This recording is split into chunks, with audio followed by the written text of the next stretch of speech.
প্রিয় সপ্তম শ্রেণীর শিক্ষার্থীরা, শুভেচ্ছা নিও। আজকে আমি তোমাদের 2025 সালে বাংলাদেশ ও বিশ্ব পরিচয় বিষয়ের নতুন বই থেকে প্রথম অধ্যায় বাংলাদেশের মুক্তি সংগ্রাম এর অনুশীলনী থেকে বহু নির্বাচনী প্রশ্ন সমাধান করে দেব। সেই সাথে কিছু সম্ভাব্য বহু নির্বাচনী প্রশ্ন এবং তার সমাধান দেব।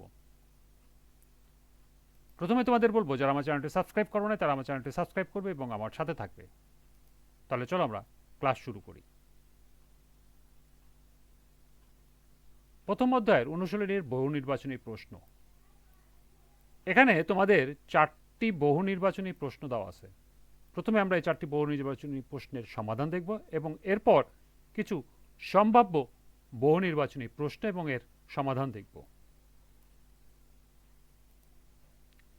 তোমাদের পাঠ্য বইয়ের বহু নির্বাচনী প্রশ্ন 1 নাম্বার, পাকিস্তানের গণপরিষদ কোন সদস্য রাষ্ট্রভাষা বাংলার পক্ষে প্রস্তাব উত্থাপন করেন?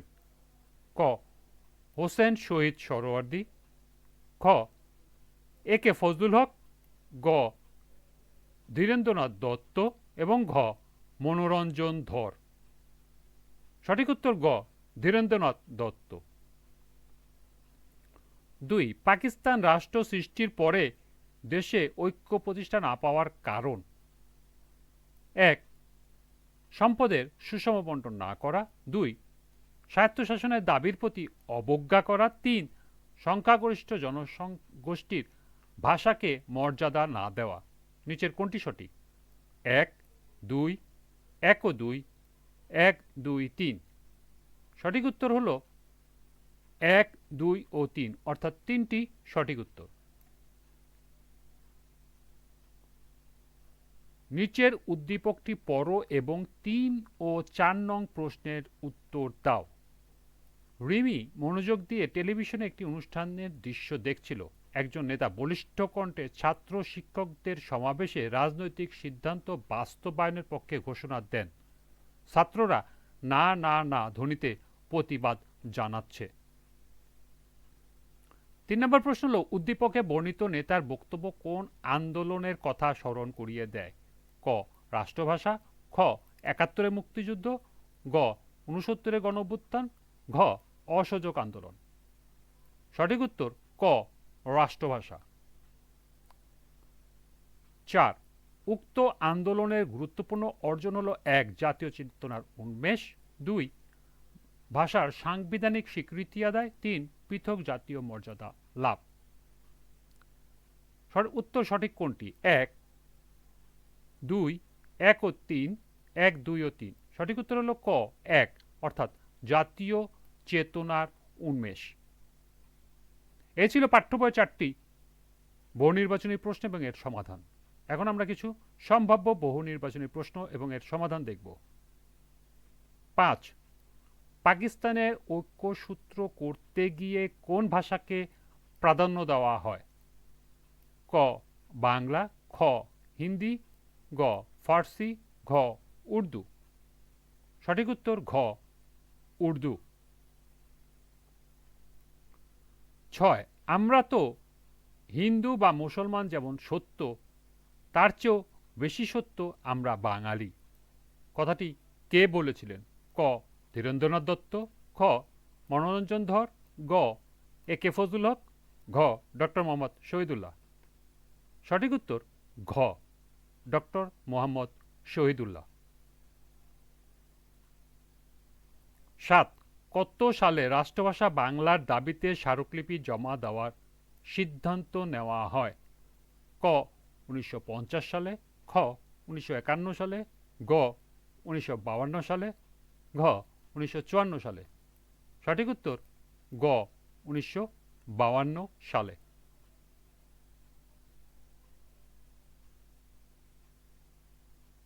8 কোন সংস্থা 21শে ফেব্রুয়ারিকে আন্তর্জাতিক মাতৃভাষা দিবস হিসেবে ঘোষণা দেয়?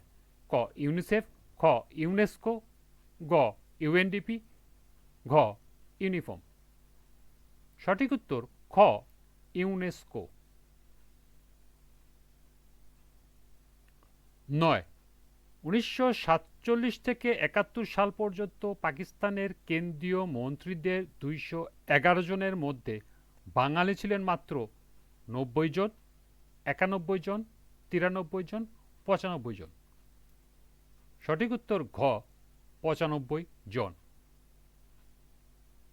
10 কত সালে নির্বাচনে যুক্তফ্রন্ট মুসলিম লীগকে পরাজিত করে? 1954, 1956, 1955, 1957। সঠিক উত্তর 1954 অর্থাৎ ক।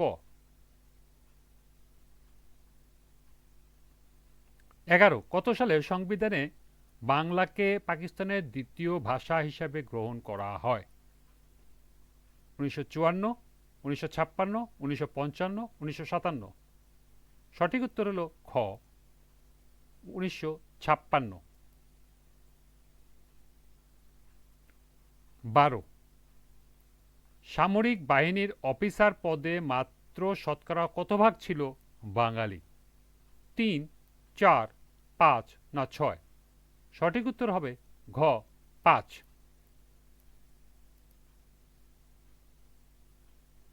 13 পাকিস্তান রাষ্ট্র প্রতিষ্ঠার পক্ষে প্রধান যুক্তি কি ছিল? ক ভারত ও পাকিস্তানের সীমানা আলাদা করা, খ হিন্দু ও মুসলমানদের মধ্যে সম্প্রীতির অভাব রয়েছে, গ হিন্দু ও মুসলমান দুই জাতি, ঘ ভারত ও পাকিস্তানের সংস্কৃতি ভিন্ন ধরনের। সঠিক উত্তর গ হিন্দু ও মুসলমান বা মুসলিম দুই জাতি। 14 পাকিস্তানের প্রথম শ্রেণীর পদে কত ভাগ বাঙালি অফিসার ছিল? 21 ভাগ, 23 ভাগ, 25 ভাগ, 27 ভাগ। সঠিক উত্তর খ 23 ভাগ।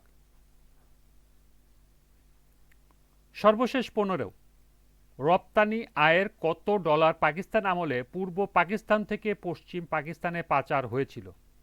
ক 5,000 মিলিয়ন ডলার, খ 3,000 মিলিয়ন ডলার, গ 4,000 মিলিয়ন ডলার, ঘ 2,000 মিলিয়ন ডলার। সঠিক উত্তর ঘ 2,000 মিলিয়ন ডলার। এই ছিল সম্ভাব্য বহু নির্বাচনী প্রশ্ন এবং এর সমাধান। এরপর সৃজনশীল প্রশ্ন। আজকের ক্লাসটি এ পর্যন্তই। পরবর্তী ক্লাসে সৃজনশীল প্রশ্ন এবং এর সমাধান করে দেব। সবাইকে আবারও বলছি, যারা আমার চ্যানেলটি সাবস্ক্রাইব করো নাই তারা আমার চ্যানেলটি সাবস্ক্রাইব করবে এবং আমার সাথে থাকবে। সবাইকে পরবর্তী ক্লাস দেখার আমন্ত্রণ জানিয়ে আজকের মতো আমি এখানেই বিদায় নিচ্ছি। আল্লাহ হাফেজ।